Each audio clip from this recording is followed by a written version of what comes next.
Hello, welcome to my channel. இன்னைக்கு இந்த வீடியோல கனடாவோட எக்ஸ்பிரஸ் என்ட்ரி சிஸ்டம் எப்படி வர்க் ஆகுதுன்னு நான் டீடைலா சொல்ல போறேன். கனடாக்கு வரணும்னு நினைக்கிற நிறைய பேர் சூஸ் பண்ற மெத்தட் எக்ஸ்பிரஸ் என்ட்ரியா தான் இருக்கும். ஏன்னா எக்ஸ்பிரஸ் என்ட்ரில இருந்து வரவங்க எல்லாரும் இங்க பெர்மனன்ட் ரெசிடென்ட்டா தான் வருவாங்க. எக்ஸ்பிரஸ் என்ட்ரில மொத்தம் 3 டைப் இருக்கு. ஒன்னு கனடியன் எக்ஸ்பீரியன்ஸ் கிளாஸ், ரெண்டாவது ஃபெடரல் ஸ்கில்ட் வர்க்கர், மூணாவது ஃபெடரல் ஸ்கில்ட் ட்ரேட் ப்ரோக்ராம். இந்த வீடியோல எக்ஸ்பிரஸ் என்ட்ரினா என்ன, எக்ஸ்பிரஸ் என்ட்ரிக்கு யாரெல்லாம் எலிஜிபிள், எக்ஸ்பிரஸ் என்ட்ரி அப்ளை பண்றதுக்கு என்னெல்லாம் டாக்குமெண்ட்ஸ் வேணும், அதை எப்படி சப்மிட் பண்ணணும், ஓவரால் எக்ஸ்பிரஸ் என்ட்ரி அப்ளிகேஷனையும் எப்படி ஃபில் அவுட் பண்றது அண்ட் எக்ஸ்பிரஸ் என்ட்ரிக்கு எவ்வளவு செலவாகும், இது எல்லாத்தையும் இந்த வீடியோல டீடைல்டா பார்ட் பை பார்ட்டா பார்க்க போறோம். எக்ஸ்பிரஸ் என்ட்ரில ஃபர்ஸ்ட் டைப் வந்து கனடியன் எக்ஸ்பீரியன்ஸ் கிளாஸ். அதாவது உங்களுக்கு கனடியன் ஒர்க் எக்ஸ்பீரியன்ஸ் இருந்துச்சுன்னா நீங்க இந்த ப்ரோக்ராம்க்கு எலிஜிபிள். இந்த ப்ரோக்ராம்க்கு நீங்க அப்ளை பண்ற டேட்டுக்கு பின்னாடி போனீங்கன்னா 3 வருஷத்துக்குள்ள நீங்க அந்த கனடியன் ஒர்க் எக்ஸ்பீரியன்ஸை கெயின் பண்ணியிருக்கணும். ஸோ இப்போ இந்த கனடியன் ஒர்க் எக்ஸ்பீரியன்ஸுக்கு என்னெல்லாம் ரெக்குவயர்மெண்ட்ஸ் இருக்குன்னு இப்போ பார்ப்போம். இந்த கனடியன் எக்ஸ்பீரியன்ஸ் கிளாஸோட மினிமம் ரெக்குவயர்மெண்ட்ஸில் ஃபர்ஸ்ட் நீங்கள் ஒரு லாங்குவேஜ் டெஸ்ட் எடுத்துருக்கணும். ஸோ கனடாவை பொறுத்த வரைக்கும் 2 அப்ரூவ்டு லாங்குவேஜஸ் இருக்குது. ஒன்று இங்கிலீஷ், இன்னொன்று ஃப்ரெஞ்சு. நீங்கள் இங்கிலீஷ் மட்டும் எடுக்கலாம், ஃப்ரெஞ்ச் மட்டும் எடுக்கலாம். அப்படி இல்லைனா இங்கிலீஷ் அண்ட் ஃப்ரெஞ்ச் 2 டெஸ்ட்டுமே எடுக்கலாம். நீங்கள் இங்கிலீஷ் டெஸ்ட் எடுக்க போகிறதா இருந்தால் நீங்கள் IELTS அப்படி இல்லைனா CEL PIP எடுக்கலாம். நீங்கள் ஒருவேளை ஃப்ரெஞ்ச் டெஸ்ட் எடுக்க போகிறீங்கன்னா TCF கனடா எடுக்கலாம், அப்படி இல்லைனா TEF கனடா எடுக்கலாம். இந்த லாங்குவேஜ் டெஸ்ட் எல்லாமே CLB ஸ்கோரை வச்சு தான் எவாலுவேட் பண்ணுவாங்க. இந்த லாங்குவேஜ் டெஸ்ட்டை நீங்கள் முன்னாடியே எடுக்காமல் ப்ரொஃபைல் கிரியேட் பண்ணுற டைம் கிட்ட நீங்கள் எடுத்தீங்கன்னா உங்களுக்கு ரொம்பவே யூஸ்ஃபுல்லாக இருக்கும். ஏன்னா இந்த லாங்குவேஜ் டெஸ்ட் எல்லாமே 2 இயர்ஸ் தான் வேலிடாக இருக்கும். ஸோ நீங்கள் இந்த அப்ளிகேஷன் சப்மிட் பண்ணி இந்த ப்ராசஸ் முடிகிற வரைக்குமே இந்த லாங்குவேஜ் டெஸ்ட் எல்லாம் வேலிடாக இருக்கிறது ரொம்ப இம்பார்ட்டண்ட். ஸோ ரெண்டாவது ரெக்குவயர்மெண்ட் என்னென்னா நீங்கள் அட்லீஸ்ட் 1 இயராவது நீங்கள் கனடாவில் ஒர்க் பண்ணியிருக்கணும். அதாவது நீங்கள் அப்ளை பண்ணுற டேட்லேருந்து 3 வருஷத்துக்குள்ளார 1 வருஷமாவது நீங்கள் எய்தர் ஃபுல் டைமாவோ இல்லை பார்ட் டைமாவோ கனடாவில் ஒர்க் பண்ணியிருக்கணும். ஒருவேளை நீங்கள் ரெஃப்யூஜி கிளைமில் இருந்திருந்தாலோ இல்லை ப்ராப்பர் ஆத்தரைசேஷன் இல்லாமல் நீங்கள் ஒர்க் பண்ணியிருந்தாலோ இல்லை ப்ராப்பரான டெம்பரவரி ரெசிடென்ட் ஸ்டேட்டஸ் இல்லாமல் நீங்கள் அந்த ஒர்க் எக்ஸ்பீரியன்ஸ் இருந்திருந்தால் நீங்கள் இந்த ப்ரோக்ராம்க்கு எலிஜிபிள் கிடையாது. நீங்கள் செல்ஃப் எம்ப்ளாய்டாக ஒர்க் எக்ஸ்பீரியன்ஸ் கெயின் பண்ணியிருந்தாலோ இல்லை ஃபுல் டைம் ஸ்டூடெண்ட்டாக இருக்கும்போது ஒர்க் எக்ஸ்பீரியன்ஸ் கெயின் பண்ணியிருந்தாலோ நீங்கள் கோஆப்பாக இருந்து நீங்கள் ஒர்க் பண்ணியிருந்தா கூட உங்களுக்கு இந்த ப்ரோக்ராம் எலிஜிபிலிட்டி கிடையாது. இதெல்லாம் தான் மினிமம் ரெக்குவயர்மெண்ட்ஸ். நெக்ஸ்ட் என்ன தேவைன்னா எஜுகேஷன். கனடியன் எக்ஸ்பீரியன்ஸ் கிளாஸுக்கு எஜுகேஷன் வந்து மேண்டேட்டரி கிடையாது. நீங்கள் எக்ஸ்பிரஸ் என்ட்ரி ப்ரொஃபைல் கிரியேட் பண்ணதுக்கப்புறம் உங்களோட பாயிண்ட்ஸை இன்க்ரீஸ் பண்ணுறதுக்கு உங்களோட எஜுகேஷனல் குவாலிஃபிகேஷன் ரொம்ப யூஸ்ஃபுல்லாக இருக்கும். நீங்கள் கனடாவில் படிச்சிருந்தீங்கன்னா BIT UGயாக இருக்கட்டும் இல்லை PGயாக இருக்கட்டும், அந்த குவாலிஃபிகேஷனுக்கு எக்ஸ்ட்ரா பாயிண்ட்ஸ் இருக்குது. நீங்கள் கனடாக்கு வெளியே படிச்சிருந்தீங்கன்னா, இந்தியாலேயோ ஸ்ரீலங்காலேயோ படிச்சிருந்தீங்கன்னா நீங்கள் ECA ரிப்போர்ட் ஒன்று வாங்கணும். இந்த ECA ரிப்போர்ட் எதுக்குன்னா நீங்கள் உங்கள் ஊரில் வாங்கின டிகிரியை கனடியன் ஈக்குவலன்சிக்கு கன்வெர்ட் பண்ணி தருவாங்க. இந்த ECA ரிப்போர்ட் நான் யார்கிட்ட வாங்கணும், எப்படி வாங்கணுங்கிறத இந்த சீரீஸ்லையே நான் டீட்டெயில்டாக எக்ஸ்பிளைன் பண்ணுறேன். அடுத்த ரெக்குவயர்மெண்ட் வந்து லாங்குவேஜ் எபிலிட்டி. இப்போ நீங்கள் Tier 0 ஆர் Tier 1 ஜாப்ஸில் இருந்தீங்கன்னா நீங்கள் அட்லீஸ்ட் CLB 7ஆவது எடுத்துருக்கணும்.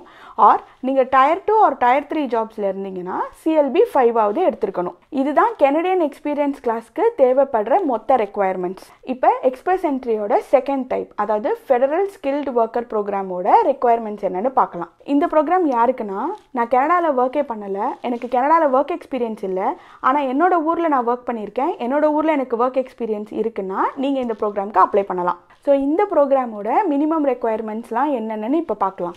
இப்போ நான் சொல்ல போகிறது எல்லாமே மினிமம் ரெக்குவயர்மெண்ட்ஸ் தான். இந்த மினிமம் ரெக்குவயர்மெண்ட்ஸ் எல்லாமே உங்ககிட்ட இருந்தால் தான் இந்த ப்ரோக்ராம்க்கே நீங்கள் அப்ளை பண்ண முடியும். ஸோ மினிமம் ரெக்குவயர்மெண்ட்ஸில் ஃபஸ்ட்டு நம்ம பார்க்க போகிறது வந்து ஸ்கில்டு ஒர்க் எக்ஸ்பீரியன்ஸ். அதாவது உங்களோட ஊரில் Tier 0, Tier 1, Tier 2, Tier 3 இந்த 4 கேட்டகரியில் ஏதாவது ஒரு ஜாப்லையாவது நீங்கள் ஒர்க் பண்ணியிருக்கணும். கனடாவில் NOC கோடுன்னு ஒன்று இருக்குது. ஒரு NOC கோடுக்கும் ஒரு ஜாப் டிஸ்கிரிப்ஷன் இருக்குது.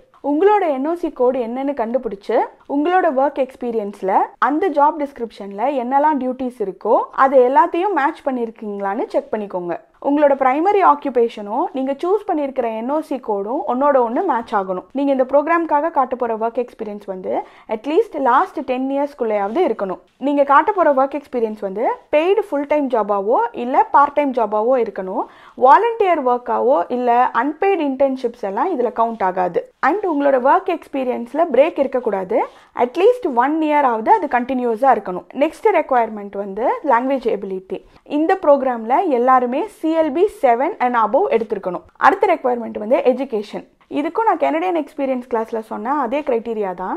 நீங்கள் கனடாவில் படிச்சிருந்தீங்கன்னா அதுக்கு தனி பாயிண்ட்டு, நீங்கள் கனடாக்கு வெளியே படிச்சிருந்தீங்கன்னா நீங்கள் ECA ரிப்போர்ட் வாங்கணும் அண்ட் அதுக்கு தனி பாயிண்ட்ஸு. இப்போ இதெல்லாம் தான் மினிமம் ரெக்குவயர்மெண்ட்ஸு. இப்போ நெக்ஸ்ட்டு பார்க்க போகிறது தான் ரொம்ப முக்கியமான விஷயம், செலெக்ஷன் ஃபேக்டர்ஸ்.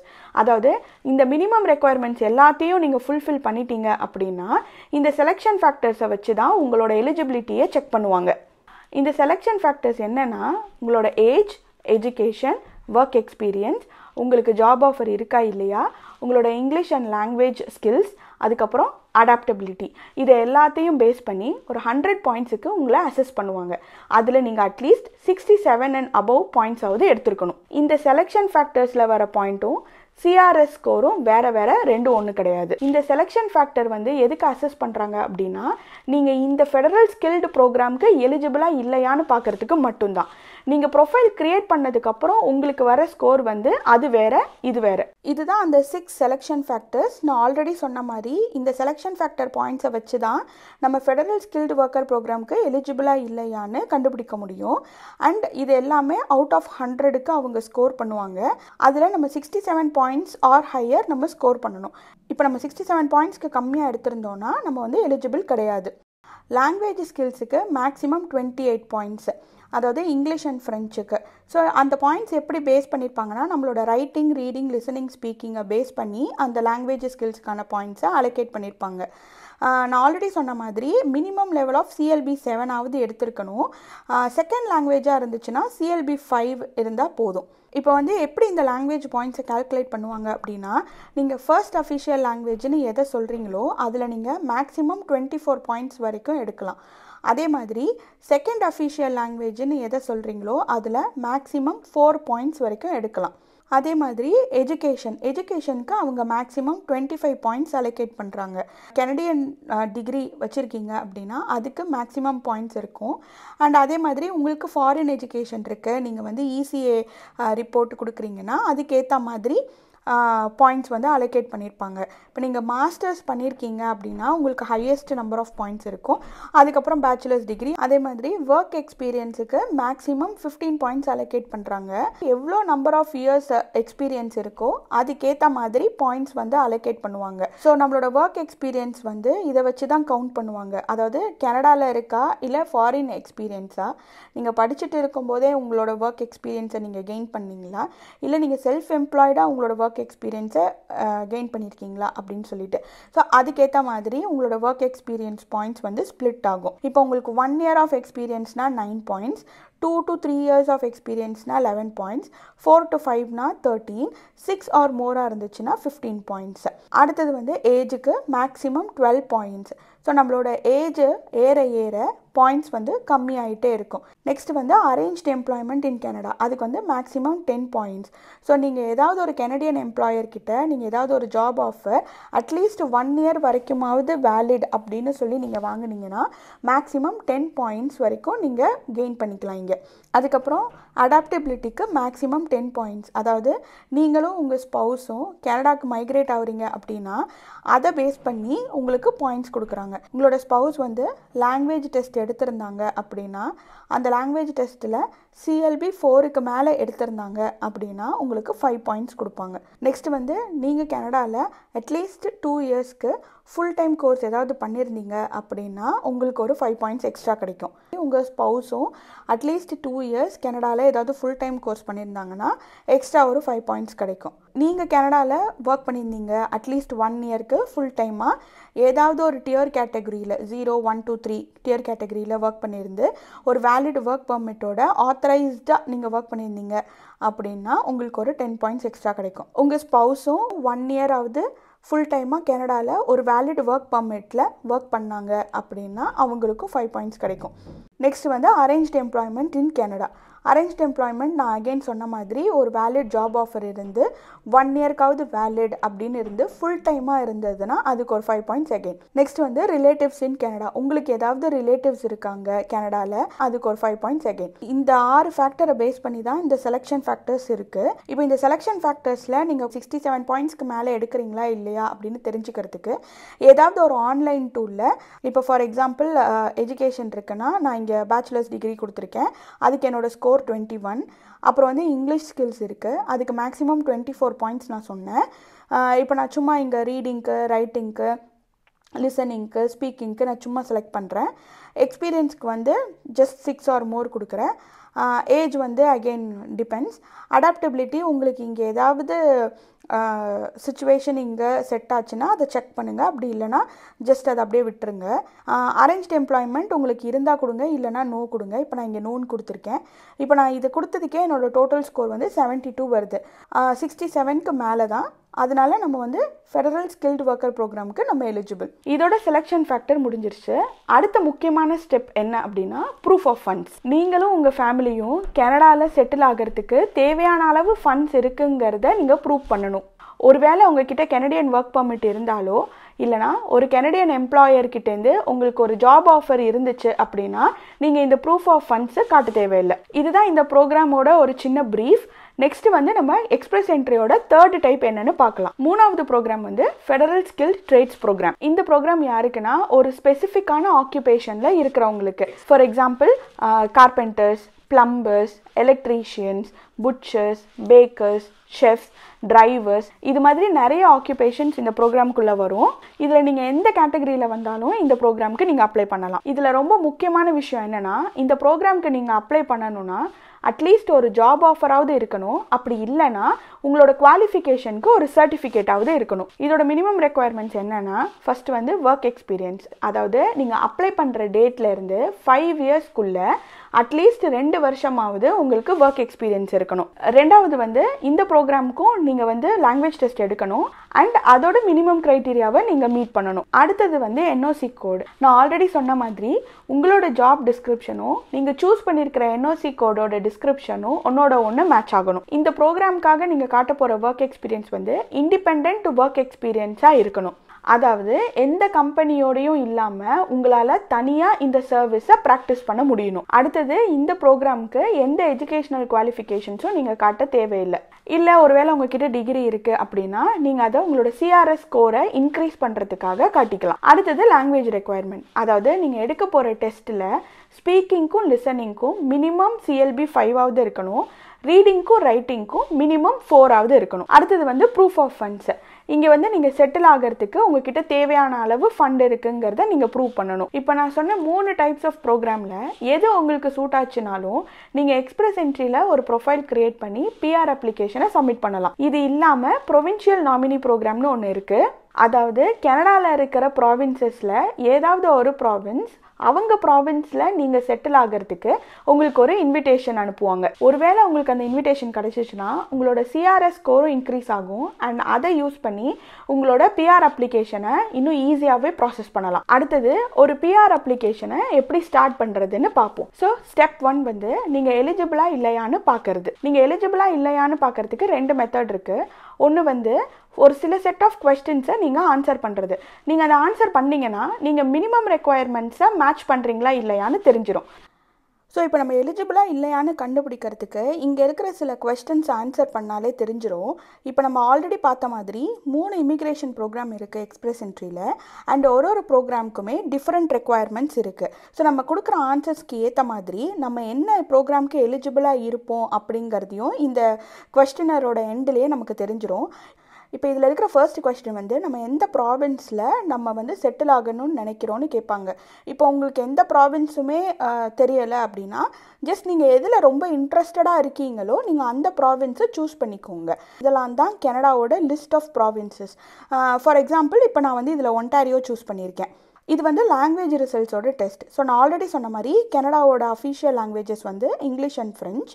ஸோ இங்கே வந்து நீங்கள் ஃபர்ஸ்ட் அஃபிஷியல் லாங்குவேஜுக்கு நீங்கள் டெஸ்ட்டு அட்டன் பண்ணியிருக்கீங்களா அப்படின்னு கேட்குறாங்க. இப்போ இந்த ஆப்ஷன்லேருந்து நான் வந்து IELTS வந்து சூஸ் பண்ணியிருக்கேன். இப்போ இந்த டெஸ்ட்டு நீங்கள் வந்து எந்த டேட்டில் நீங்கள் எடுத்தீங்கன்னு சும்மா ஃபில் பண்ணிக்கோங்க. அதுக்கப்புறம் உங்களோட டெஸ்ட் ரிசல்ட்ஸ் கேட்குறாங்க. நீங்கள் ஸ்பீக்கிங்கில் எவ்வளோ எடுத்தீங்க, லிசனிங்கில் எவ்வளோ எடுத்தீங்க, ரீடிங்கில் எவ்வளோ எடுத்தீங்க, ரைட்டிங்கில் எவ்வளோ எடுத்தீங்க அப்படிங்கிறத இங்கே நீங்கள் என்டர் பண்ணிக்கோங்க. அதுக்கப்புறம் நீங்கள் வேறு ஏதாவது லாங்குவேஜ் ரிசல்ட்ஸ் எடுத்துருக்கீங்களா அப்படின்னு கேட்குறாங்க.